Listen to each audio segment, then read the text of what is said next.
शादी का माहौल कितना सुंदर होता है ना।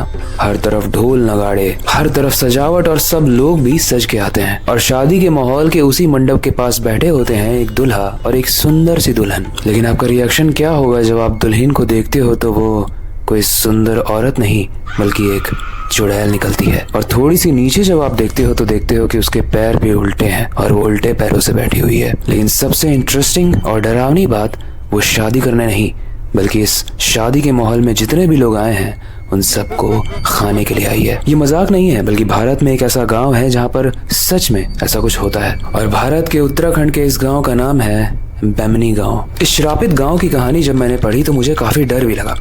मतलब जिस रात मैंने पढ़ी थी उस रात मैं सही से सो भी नहीं पाया था, लेकिन काफी इंटरेस्टिंग भी लगी, इसीलिए मैं ये आप लोगों के सामने लेकर आया हूँ। इस कहानी में हर मिनट के साथ डर बढ़ता जाएगा, लेकिन ये गांव श्रापित क्यों है उसकी बैक स्टोरी जब आप जान जाओगे तो वो जानने के बाद शायद आपको मजा भी आए लेकिन डर भी बहुत लगेगा। लेकिन वो जानने से पहले हेलो गाइस, हॉरर स्टोरीज। आज की कहानी है दिल्ली में रहने वाली वर्तिका की। वर्तिका की एक फ्रेंड थी जिसकी रिसेंटली में शादी फिक्स हो गई थी। उसका नाम था पायल। और वर्तिका को तो ये बिलीव ही नहीं हो रहा था कि उसकी दोस्त पायल की शादी हो रही है। आज ही का वो दिन था जिस दिन पायल का वेडिंग कार्ड वर्तिका के घर में आता है। अब पायल यानी जो वर्तिका की दोस्त है उसका घर उत्तराखंड के उसी श्रापित गांव में था, यानी बेमनी गांव में, और शादी भी वहीं पर फिक्स हुई थी। इसका मतलब शादी अटेंड करने के लिए वर्तिका को उसी गांव में जाना पड़ता। वर्तिका काफी एक्साइटेड थी क्योंकि पहली बार वो किसी पहाड़ी शादी को अटेंड कर रही थी। इसीलिए इसी एक्साइटमेंट में 2 दिन के बाद ही वो अपने सामान को पैक करके बेमनी गांव की तरफ रवाना हो जाती है। जैसे ही वो अपना पहला कदम उस उत्तराखंड के बेमनी गांव में रखती है उसका दिल बहुत खुश हो जाता है क्योंकि हर तरफ पहाड़ के वो नज़ारे, ठंडी हवा और शांत सा माहौल जो शहरों में तो बिल्कुल नहीं मिलता है। लेकिन उसी शांति में एक डर भी छुपा था और उस डर का एहसास वर्तिका को तब हुआ जब उसने एक इंसान को एक पेड़ पे अपना सर मारते हुए देखा। वर्तिका देखती है कि एक इंसान है जो पेड़ पर अपने सर को मारे ही जा रहा है। उसके सर से बहुत तेज रिस के खून बह रहा है।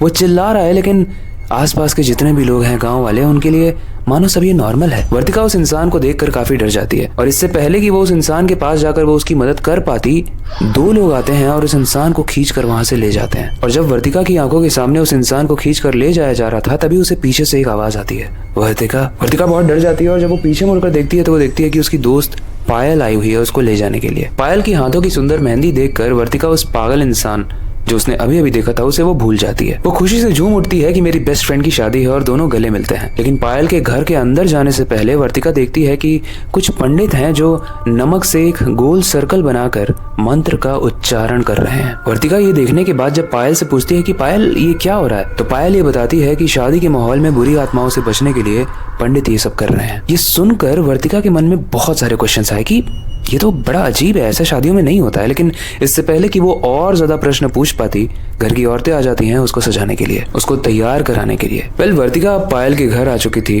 और जब तक सब लोग तैयार होते शाम का वक्त हो जाता है। शाम होते ही मंडप पूरे तरीके से बहुत सुंदर तरीके से सज जाता है। रस्में शुरू हो जाती हैं और पंडित जी पायल को बोलते हैं हवन में घी डालने के लिए। लेकिन पंडित जी के ये बोलने के बाद कुछ अजीब हुआ।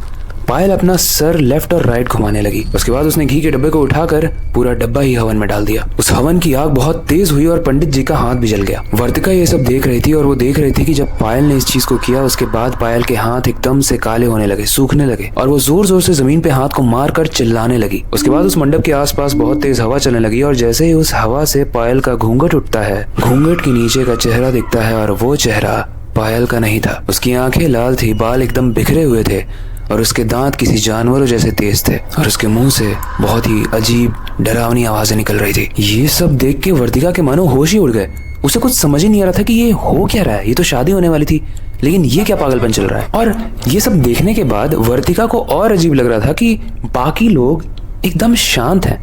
ये कैसी शादी है कि लड़की पे भूत आ गया और बाकी लोग एकदम शांत हैं, वो एंजॉय कर रहे हैं पार्टी को। उसके बाद पायल का एक भाई जो मंडप के पास बैठा हुआ था वो मंडप से उठकर चला जाता है और वर्तिका अभी तक शॉक में थी। उसके बाद पायल की माँ पायल को एक इशारा करती है कि रुको, अभी पंडित जी आ रहे हैं। लेकिन उसके बाद और डरावनी चीजें हुई।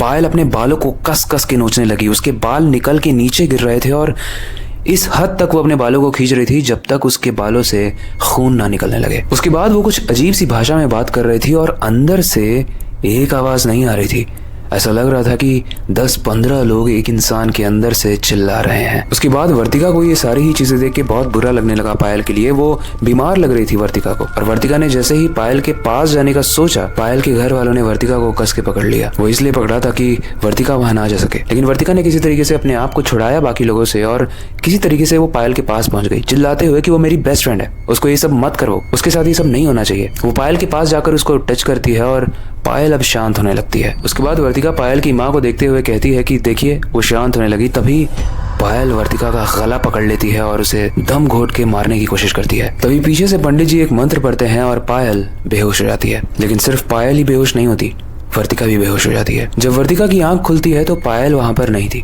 लेकिन पायल की माँ अगर बोलती है वर्तिका बेटा तुम उठ गए, पायल की शादी हो गई, वो अपने ससुराल चली गई। वर्तिका काफी कंफ्यूज थी। वो बोलती है कि लेकिन आंटी कल जो चीजें हुई उसके बाद हुआ क्या, मुझे आप बताओगे? पायल की माँ कहती है कि बेटा हम जिस गांव में रहते हैं ना, यानी बेमनी गांव, ये गांव एक श्रापित गांव है। इस गांव में अक्सर भूत प्रेत इंसान के शरीर में घुस जाते हैं, और इसी चीज को प्रोटेक्ट करने के लिए बाहर एक नमक का सर्कल बनाया जाता है। लेकिन शादी के उस दिन उस नमक का जो सर्कल था उसे किसी ने तोड़ दिया था, जिसकी वजह से एक डेविल, एक ईविल आत्मा, एक बुरी आत्मा पायल के अंदर घुस गई थी। ये सुनने के बाद वर्तिका बहुत गिल्ट में थी, उसे बहुत बुरा लग रहा था। लेकिन जानते हो गाइस उसे बुरा क्यों लग रहा था? क्योंकि आपको याद है वर्तिका जब इस नमक वाले सर्कल को देख रही थी, उसने पायल से क्वेश्चन भी पूछा था कि इस सर्कल को क्यों बनाया जा रहा है। तो पायल ने बताया था, और उसके बाद जल्दीबाजी में उस घर की औरतें आ जाती हैं पायल को सजाने के लिए। वर्तिका एक्टिंग करती है थोड़ी देर तक उनके साथ रहने का, लेकिन उसके बाद वापस वो उसी सर्कल के पास आती है और उस सर्कल से कुछ छेड़खानी करती है